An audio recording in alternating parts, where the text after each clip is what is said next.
Hi, everybody. Al Bernstein here with another edition of our Big Time Boxing Show.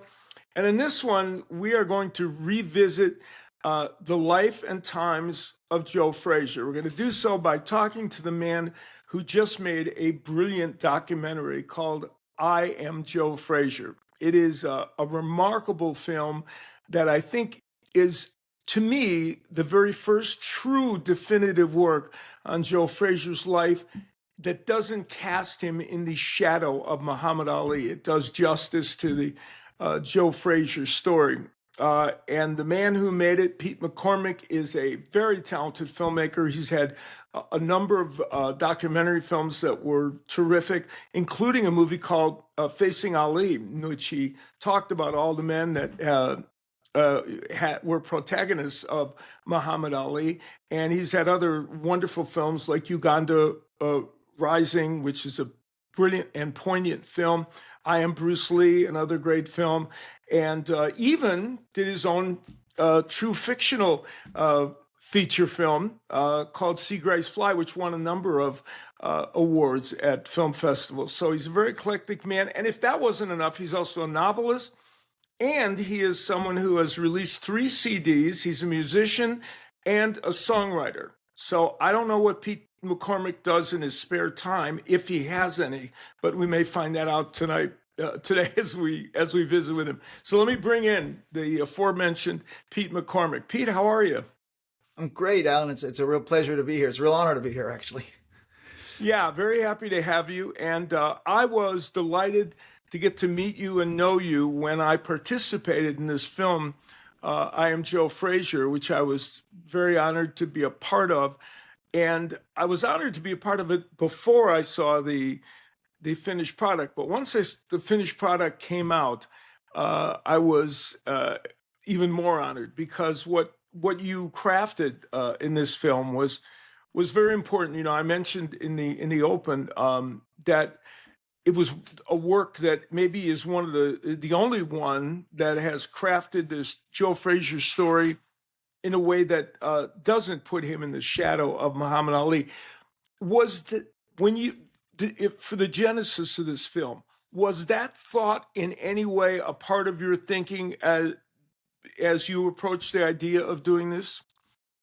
It was definitely a thought of my thinking. It very very clearly, and you know, having done Facing Ali earlier in 2010, and getting to meet all the greats, you know, that fought Ali. I didn't get to meet Sonny Liston. Was the one we couldn't get Sonny Liston. He wouldn't come in, you know. But for me, it was the chance to kind of do a bookend to that film in a certain kind of way. And I you know, of course, Ali is a monumental figure in Joe's life, but Yeah. Joe had a huge life, and it was not difficult for me to keep it about Joe. It wasn't challenging in that sense, because Joe has a fascinating life, and you were a beautiful part of dropping in key moments that helped string that along. Because I mean, his childhood alone is a magnificent and you know, inimitable story. It just, no one will live like that ever again on earth. You know, that's a time that's sort of disappeared. And the way Joe grew up is just fascinating. And the way Joe carried himself through life, and was so, as people have said, and when I met him, that was another good fortunate thing. I got to meet him and interview him in 2008, and it was so useful for this film. Obviously, it was it almost like brought him back to life for me, you know, hopefully for the viewer, more importantly. But Joe is Joe. Joe has no airs, you know. No. He's just a wonderful. That's a beautiful characteristic. That sort of seems gone from today as well, too. You know, like he didn't have a persona really. Joe was Joe, you know, and Joe was his persona, if you know what I mean. So it's a beautiful. And yet, as you point out in the film, that persona had a lot of cool to it, and it included the music that he did, it included the way he dressed, it included everything about him. And I thought, one of the things I thought that was great in the film was that was portrayed by people like Burt Watson and others, that you know, some people may have this perception of Joe Frazier, as just a foil for Ali, and not a guy that had panache. He did. Definitely. I mean, he's always described as sort of the lunchbox blue collar guy. That was a safe look for him as the Hmm.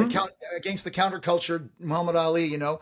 But Hmm. as Darren Prince said, and he said he was the king of swag, and he actually says he was the king. He was, and Darren knew Ali and Frazier very well, and he loved Joe and he loved Ali. But Darren said he was not only the king of swag, he had way more swag than Ali, and he really dressed way more wild than Muhammad. And No, he that's was, for sure. and he had, and some of those outfits in the early shows, you know, when he's singing on Ed Sullivan and when he's singing on I think it's on the other one's on the Don Rickles show, by the way. The Don Yeah. Rickles show. How great is that? That's speaking about at a time, a long time ago. But he was amazing. How he expressed himself. He was Joe Frazier. When I met him in 2008, literally. The gym was in receivership, you know, which is already heartbreaking, right? We get into the gym. He comes walking in with a big Adidas bag kind of thing, you know, that we used to have in the 70s, opens it up, pulls out a ghetto blaster, pulls it down, has a great beige suit on, grabs a turkey sandwich, sits down on the side of the ring, and I'm sitting next to him before we start. I'm sitting next to Joe Frazier as he eats a turkey sandwich, and he's telling me about 1971 and his childhood. And it was a nostalgic. I mean, these were my heroes as a kid, and Yeah. I was 6 when he fought Ali, the first fight. Wow. So it's only a memory, and of course, closed circuit. I didn't see it. I saw it later on Wide World of Sport a million times, you know. But Right. to sit next to him in that moment and to hear him talk so freely, and also a very poignant time. The gym was going down. He Yeah. just lost 2 brothers, so he was emotional, and he was so strong. And he had just had back surgery. So a car ran over him. I mean, he had a lot of injuries, you know. But I love and cherish that moment with Joe. That whole day we had a full day of just hanging out and being at his gym and going outside and talking talking inside the gym. I got him on his feet, believe it or not, and he was game to throw punches, which was amazing because he could barely walk. And it was just it was a nostalgic heaven for me, actually, and also very poignant and amazing. So to have that, to be able to bring that into the film was just a gift. Yeah, and that worked very well in this film. The way you inserted that, it felt very contemporary and right for making this film. His childhood, which you mentioned, a lot of people don't know the hardships that he faced as a young man. And to me, that was really a fascinating part of the movie because it set the tone for the movie, for his story so beautifully. The injury he had, the fact that he was an extension of his father physically, um, and was, and was able to escape those very tough times down in the South.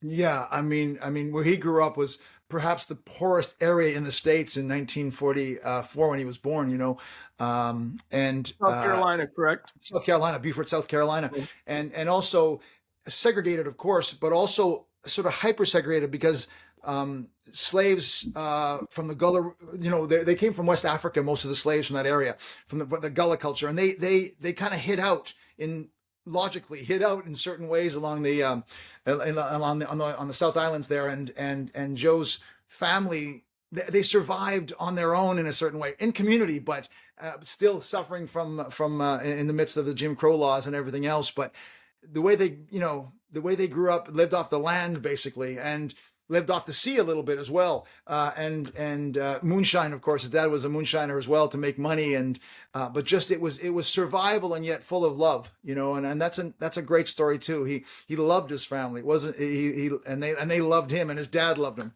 Called him Billy Boy. Of course, that was what he was known as to everybody in South Carolina is Billy Boy. So, but that story is extraordinary, and when you think someone rising up from that to get where he did is amazing, and to leave home at 15 as well, and have the broken arm, and you know he had no medicine, no doctors. He had this. They Yeah. said it themselves. You know, it's just it's out of. I listen. Times are getting tough in the world too, so I hope that's a time long gone. But it certainly Yeah. is incredible story, and he had such.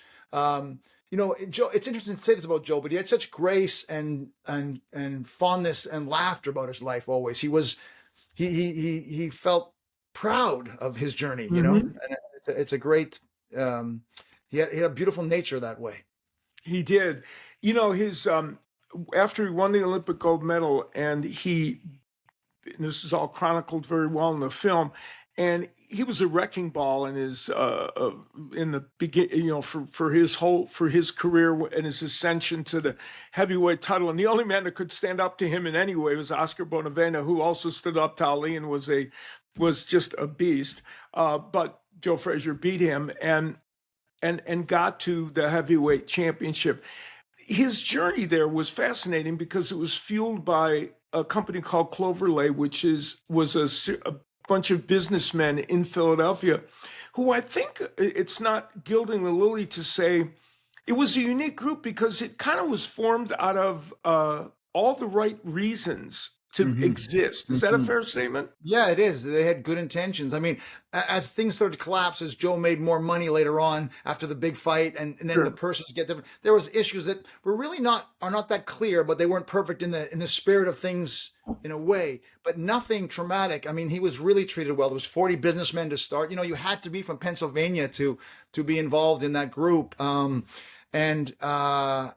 they did take care of him. They took care of his taxes. They took care of his accounting. They paid him even before weekly before the gate from the the prize money from the fights. And he liked being there. And those shares went. You could buy shares into the company, so you could kind of, as Johann Jr. said in the film, you could kind of tell your boss or your colleagues that you owned a fighter, and you live in that. And it's kind of fun. And the shares were initially $250, and I think by 1971 they were worth $14,000. So a share. So they were. Good It was a good. investment. It was a good investment. Yeah, yeah. And Joe did Yeah, very well. And and Joe had a yeah. yeah, interesting. And it was a interesting approach to everything. Now, the Yank Durham, who was the man that molded him into a champion, of course, would die during Joe's career. The loss of Yank Durham was a very traumatic experience for Joe, and hard for him to get past, wasn't it? Yeah, Yank was a colorful and powerful father figure for Joe. Really, he really it bridged that. He was a friend, he was a trainer, and he was a father figure. And as Joe said, I didn't go anywhere without Yank Durham saying it was okay doing those kind of things, fighting wise. And yeah, and he died he was 52. He appeared older because he's next to Joe there, but he was 52 years old, had a Yeah. stroke after the first. I think he after the not because of the Foreman fight, but after the first Foreman fight, he had a After, stroke. yeah, But Yank was a smart man who also not only did Cloverlay care about Joe Frazier, but Yank definitely cared about Joe yeah, Frazier. In fact, he brought Eddie Futch in earlier. Eddie Futch is there later, but Eddie Futch came in from the West Coast yeah. in the '60s to say check, and he brought Joe to the LA and said check Joe out. And what do you think? And Joe and Eddie came in then, so Eddie could smoothly come in after Yank's death. That helped a lot for sure. And And Eddie, what? yeah, I've never heard a bad word about Eddie Futch ever, and he's a legendary trainer, of course. Right? And he Yeah. did say you got to take care of. Yank even before he died said, Eddie, you got to take care of my you got to take care of Joe when I'm gone, kind of thing, which is kind of ominous in a way, but that's what he said. Yeah. And didn't that show the I think the good self-esteem that Yank Durham had, and the integrity and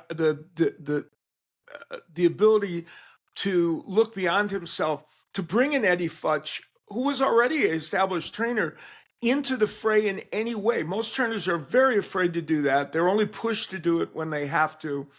And it served them well because Eddie was able to continue on with Joe after Yank Just Durham want to died. say on that, Al, I want to say it showed an incredible amount of wisdom actually on Yank's part, right? Yes. And it Yes. was, and if you think about what a great guy Eddie Futch was, what a great choice, because Eddie also didn't force his way in with that Yank there. He was there in the background, and he stayed, and he didn't mind being in the background, but he was Yeah. very prominent in the fights with and training Joe. But Yank was the guy still, and Eddie also didn't have an issue with that. Those are two guys like you would think. Yeah. Yank Durham used to say, "We got to go out there and beat him. I'm going to go out there and." Yank Durham would talk about Joe in the first person. He'd say, "What do you think of the fight?" "Well, I think I did all I could tonight." And that's Yank Durham talking. It was a strange pronoun thing that Yank had. So he sounds Yeah. like someone with a huge ego. But in fact, to bring Eddie in, like you said, it showed a lot of wisdom and a perfect choice, actually. And Eddie, of course, like I said, didn't step in. So that's kind of there's some, I think the key to what we're saying here is between Cloverlay and then, of course, Yank and Eddie. Those were that's a Yeah. good side of boxing. Do you know what I mean? Yes. They're on Yes. Joe's side. I agree. And you made a very valid point there. And of course, I've known Eddie Futch I knew him for his whole life. His wife, Eva, just came to one of my music shows in Las Vegas, and I see her Nice. all the time.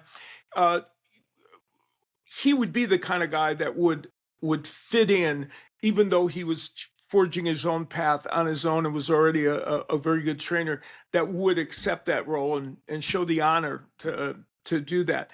Okay, so this movie is not a movie that puts Joe Frazier in the shadows of Muhammad Ali, but clearly the rivalry with Ali and those dynamics are an important part of the Joe Frazier story. And it was a complicated relationship both in and out of the ring. And it was born out of first friendship and then what Joe perceived to be kind of betrayal by Ali. Yeah, yeah, and there was a betrayal by Ali in a certain kind of way, and of course, you have to also place that in the context of the nature of Muhammad Ali. He is a Hmm. born showman. Yeah. No one could promote like Ali. There's no one more charismatic. I mean, when I was a kid, I loved in the golden age of heavyweights. They were all sort of heroes, but Ali was the guy. And interestingly, Hmm. for me, but I love Joe Frazier at the same time, and I love George Foreman. It was for a kid at that time. It was eyes wide open. They took on such a great amount of bandwidth in the Yeah. general public eye. I mean, they were so important back then. There was probably no one more famous on the planet than Ali in the '70s, Hmm. popular in the Middle East, popular in Africa, and popular in North America. Sometimes not popular in North America, by the way, to give it, Yeah. Right. give Ali's due. But therefore, guess how famous? Imagine how famous Joe Frazier was in 1971 on March Yeah. 8th. 1971, he was one of the most famous people on the planet. But they did have a confusing relationship for sure, and Ali was cruel to him, and Joe didn't have that natural cruelness or the ability, verbal ability, to really win that battle. So he did it the way he knew how. But it is complex. It's kind of magical. It's got some redemption. It's got some real pain. It's got some cruelty. But it elevated their own stories to a super high level, and it is legendary. And it's kind of, when I feel back to it, it's kind of mythical. Like it really Yeah. existed, right? That really existed back then. Of course, I'm seeing through the eyes of a kid then, but I feel that way still. That it's got a mythical kind of largeness to it. But he was unfair, and he crossed the line. He crossed the line with everybody, but he crossed the line Yeah. with Joe way more. Yeah. Yeah. And in the film, by the way, for people that, and if I haven't already done it, I'm strongly urging again for everybody to find this film. It's on CW, and that's the best place to find it. And you need to go there and look at this film. And one of the things that it does is it really tells this particular story extremely well, and does it in a way that is fair about Joe Frazier. And the only really one of the few pieces of art that has done that to some degree was Mark Cram's, I believe it was Mark Cram's book about the fight in the Thriller in Manila, in which he wrote it more from the Frazier viewpoint than the Ali viewpoint. But astonishingly, this film stands alone, in my opinion, as an effort to truly tell the Frazier story. And in telling the Frazier story, also approaches the Ali uh, uh, situation from Joe Frazier's standpoint, and how he viewed it, and how people around him viewed it, and all the rest of it. And I think that alone it makes it an interesting piece of art.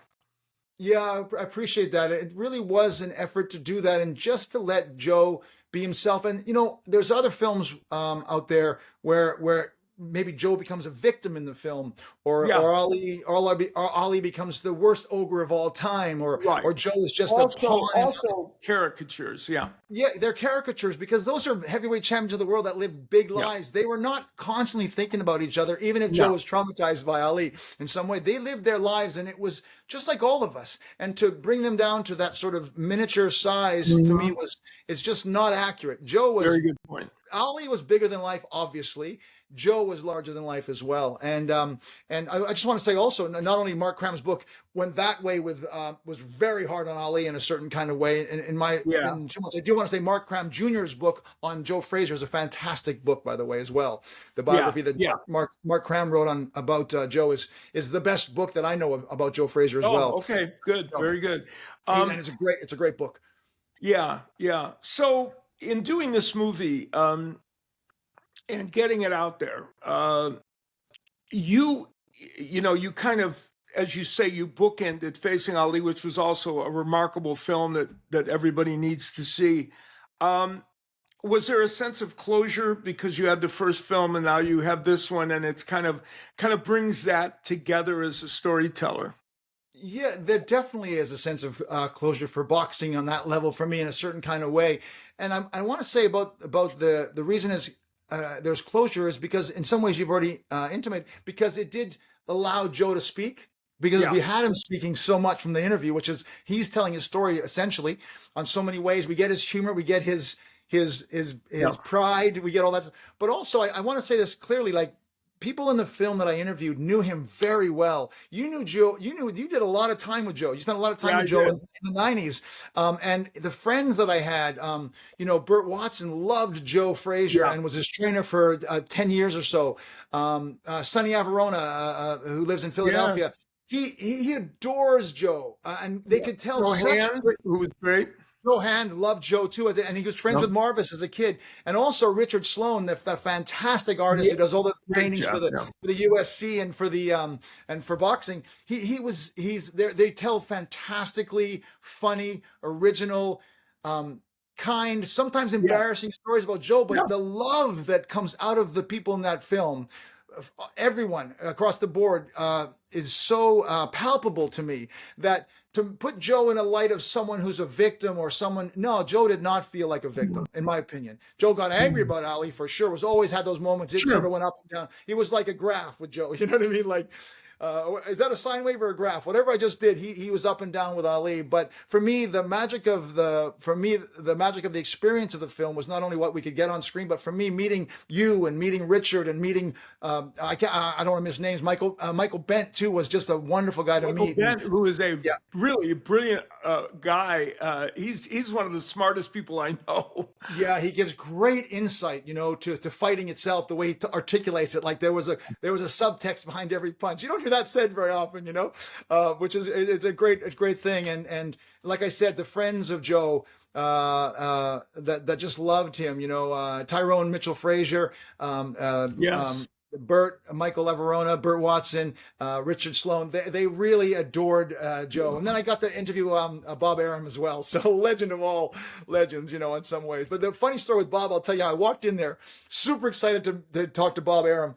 I sit down in the seat and he says, you can't ask me anything about Ali. And I was like, wait a second, I'm interviewing about Joe Frazier. I can't talk to you about Ali at all. It was the funniest moment. So I just had to ask him questions that would he had no choice but to answer back with Ali. I don't know why Yeah. he didn't want me to. It was very funny to me. Like he just said, okay, he was great, by the way. I love meeting him. And Yeah. he's 92 or 3 years old. He's unbelievably smart and sharp. And Yeah. also, obviously one of the toughest dealers of all time. So when he said, you're not going to ask me about Ali, I got to think fast. Like, what do you mean I can't ask you? I couldn't, maybe he was holding something, but it was really funny. What a way to start an interview when I sit down. By the way, don't ask me anything about Ali.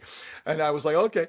But he was also great, and his answers were fantastically helpful. So I just got really lucky. Tim Witherspoon as well was, Tim was trained great. with Yeah. Joe. And he's a sweet guy. And, Tim Witherspoon fights, his son fought, and his son's son fought. I get to all juniors, by the way. It's like George having, Right. 5 sons. But so for me, it was a real gift to have everybody in the film like that. And of course, Thomas Hauser, who's one of the greats and did the early book on the first big Ali Mhm. biography. And meeting him was also a real thrill in a way to have, I know you from Hagler Hearns, you know what I mean? Like those are big events in life, right? So Al Bernstein, wow, okay, this is going to be fantastic. So for me, and that sounds funny because I'm not starstruck person at Yeah. all, but I get excited. I get excited about meeting great people, and I find you know this much better than me, but the fraternity amongst boxers who Yeah. are in the most brutal sport in the world is quite extraordinary. The It love is. they Yeah. have. I think that was interesting for Joe with Ali, of course, as well, right? Because that was quite different. Yes, Whereas, that was right. That was in another category. Yeah, yeah. Because even the Four Kings, when you get them together 20 years later, there's still a little. There was maybe a little angst, yeah, but it was a different kind of feel with them yeah, yeah, than yeah, you did with the Ali Frazier. And you made the yeah, point. that relationship was mythical. You are, of course, a musician and a singer. And one of the things about Joe Frazier that I think is interesting is, and I'm going to see if you agree with me, we didn't really discuss this, but I too am involved in music. And the Joe Frazier, the singer, musician, uh, performer, sometimes isn't understood because people think, oh, he was just goofing around and he didn't really take it seriously. And that is so not true. And I think within the genre he did, and with his ability to sell it, he did a very nice job as a performer, I thought. I couldn't agree more. I mean, I think that he had it was described in the film as that he held music in his soul. Music, every time he went, Yeah. he's known in the gym. When he comes, Joe Frazier comes to the gym, upstairs to his office, puts the music on, and comes down and Yes. gets to work. And he lived that music. He had music on all the time. When he drove, he had it on all the time. And he drove everywhere, by the way. And he also committed to it. He had great players. He had great Yeah, playing with him great in band. the shows. Great players. He took voice lessons, I think, for a little while as well. Yep. In the Ed Sullivan show when he sings on that's the night before. I mean, that's a different world too. Yeah. Like Joe Frazier fought the day before he fought Jimmy Ellis for the world championship. That doesn't happen nowadays, And he's on Ed Sullivan the night before. It's amazing. That's Yeah. crazy. And he's great on the Ed Sullivan show. Great. He did a great job on that show. That's a great time for him. The 1970s, the early 70s, like 1969, 70, 71, are his best years of singing. I think, I can't speak what happens, but of course they have motor skill loss and brain damage to a certain degree. It can't help your singing 25 years down, 20 years down the line. But Joe was very had some very great moments on stage, and people loved to see Joe Frazier because he was Joe Frazier. And I think it's tough because when the biggest loudspeaker in the world at the time is Muhammad Ali, and he says, he can't and who told him he can sing? He cannot sing. Exactly. And then Joe's up against that all the time. So I mean, if we have social media now, in 1971 we had Muhammad Ali. You know what I mean? So yeah, right. That's right. it's a tough thing to work against, but Joe was a passionate and wonderful performer, and I adore the fact that he didn't. That he just kept doing it despite people talking this way about him, and he was great. And there's that great story that you tell, when he was doing a show with Connie, and Johann Jr. tells a beautiful story about Joe coming up to his college in northern Pennsylvania in 1978, and this just when the commercial had come out, when you order a beer, you like Open Joe, the light beer from Miller commercial. That was an iconic commercial. I love that commercial, and he nails that. That's a live performance, by the way, and that also sounds great. And they asked him to sing it, like, hey, sing that commercial when he's on stage. He said, yeah, okay. He sang it, and then he joins in with Johann Jr. and all Joe's buddies for the rest of the night and drinks beers. And I just think, what a guy. Like, can you imagine how thrilling that is for a 23-year-old college student with all your buddies when Joe sits with you all night and hangs like a normal person with you? Yeah. It's extraordinary, but... so he's got that wonderful openness, but I think it's not that he's underrated, but whether he was a good or bad singer, he's just not fairly treated about his singing. There's some great recordings of Joe Frazier singing, he's not Sam Cooke, but he's amazing. Right. He knows he knew how to sing that genre extremely well and had a presence as a showman, and you can't argue with that. And, so it's, and people, trust me, that is one experience, though not maybe on that level, that I understand, because when people walk into a nightclub and I'm going to sing, they if they don't know, they're like, okay, I don't know what I'm going to hear. So you're always facing that kind of thing. Now that dovetails perfectly into one of the things that I appreciate most in any human being is them being eclectic. And you may be at the top of my new list of eclectic human beings. You've vaulted past, I think, about 10 or 12 that I can think of, because you not only make these films and you are a filmmaker, you're a novelist. You've written a couple of novels, which I find fascinating because that's the hardest thing to do. I mean, I've written books, but my stabs at, plus you wrote a movie, you wrote you've I've written a written a movie. lot of screenplays, actually. Yeah. Yeah, exactly. So my stab at fiction has been, over the years, has never produced the kind of results I would like. You have done it, and you are an accomplished musician and performer as well. Uh, all those kinds of uh, skills, were they skills that you felt like you had to go to and try to do simply because they were in you? It's a great question. I mean, there's a certain diversity in my brain for sure that makes me just, I'd like to do this, and I try to do that. It's not like I want to prove myself. I just get on a, and it's not always on a turn. It's not always the best thing for a career to be, like Yes. let's say you done Marvis Hagler, and at the peak of your in the 80s, during the Four Kings, when you were just everywhere, and it's a great time. You couldn't have a better time in boxing. It would have been silly if you didn't move right away to the nightclubs right then and give that up. That would have been, Exactly. that's a bad move, and not necessarily, I mean, not that you wouldn't be excelled in nightclubs, but I have a habit of doing that, which I don't recommend. Yeah. I'm not a naturally strategic person, but I'm a naturally and obsessively creative person for sure. But I will say two things I'd like to say about that is one, is that storytelling is storytelling. Even sports is storytelling. We love Yeah. sports because it has an arc to it. What's going to happen? Oh, big trouble. How's he going to get over that trouble? Oh, he's peaking here. Here's the climactic moment. What's the climactic moment in the Ali-Frazier fight? 15th round, of course, right? And then there's the denouement afterwards, and there's the build-up before. That is why that is as good a story as any novel, the whole build-up and the fight itself. So my point being is that all artistic forms depend on storytelling. So Yeah. they're bridged by, we want to have a story in our music that moves us in a certain way. It's a little more loose, of course, novels, nonfiction, and all the entertainment we watch, including sports. That's one thing. But I do want to go back to Joe, that the fact that Joe sang no matter what, like I'm not a young guy anymore. I still make pop music. A friend of mine who was a great a musical artist once said, anybody writing songs after the age of about 50 has got a mental illness. That's what are they still trying to do? I mean, like it is a young person's game. You know what I mean? I got a song out there, sweetie. You want to take a listen to it? Where's my turntable? But Joe did what he wanted to do, and Yeah. I kind of follow what I want to do as much as I can with my time. I've got a family that I adore, and my kids are younger than they should be given my age, and but it is a compulsion, and I just love to create, and I love making films. And I love writing books. Novel writing, you're correct, is hard. I just finished a third novel. It's kind of a younger person's book, but it was a slog, man. And I don't have a publisher for this one. I don't have a publisher, so I'm like, I think if I ever, I'm not super well known, but if anybody ever wants to write a biography about me, it'd just be called Pete McCormack on Spec. That's my life right there. So Perfect title. On the old Mary Tyler Moore show, somebody came up to Murray the writer and said, Yeah.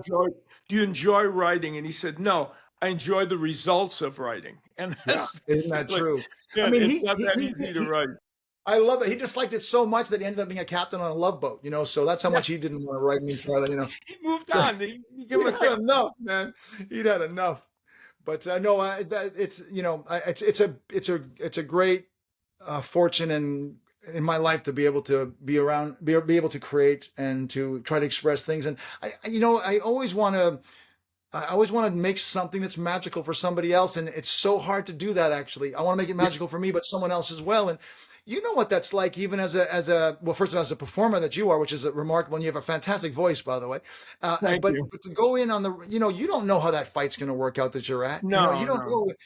How exciting is that, though, right? It's legendary. I mean, you've been to some incredible fights. In fact, you were at even that picture I sent you when you were at Joe Frazier Jr.'s right.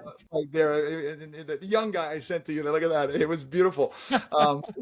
Who's that handsome guy there? On the ropes. It must have been in between. I don't know what I'm doing up there. You remember it completely, right, Alex? It's clear in your brain right now, isn't it? I must have just interviewed somebody, and I wasn't out of the ring yet, and it was probably during a commercial break. But you're kind of relaxed on the ring, like, anybody want to take a photo? Yeah, it's like, I don't know what my posture said, but what it says? It says confidence, Al. It says confidence. Yeah. I guess. But, yeah. Yeah, it's you are right. It is all storytelling, and you have done it so well, both in film and in other endeavors. And the movie I Am Joe Frazier, which I wanted to talk about with you and let viewers of this show know about, it is just a remarkable film. I was proud to play a small part in it, and you did line up all kinds of people that knew Joe and told important stories about him, and your work was great. So, Pete, I really appreciate you taking the time to visit with me. Really, my pleasure, Alan. It's a pleasure and an honor to meet you too, and to bridge these people that I saw that I loved in my past into my life now. So I hope we stay friends. We will for sure, and I appreciate it. So that is Pete McCormack. I hope you enjoyed that conversation as much as I did. And I strongly urge you to get a chance, if you get a chance, to see the movie I Am Joe Frazier. Also, check out Facing Ali, which I know most of the folks watching this are boxing fans. You will love that film as well. We will see you next time here on Big Time Boxing. Take care, everybody.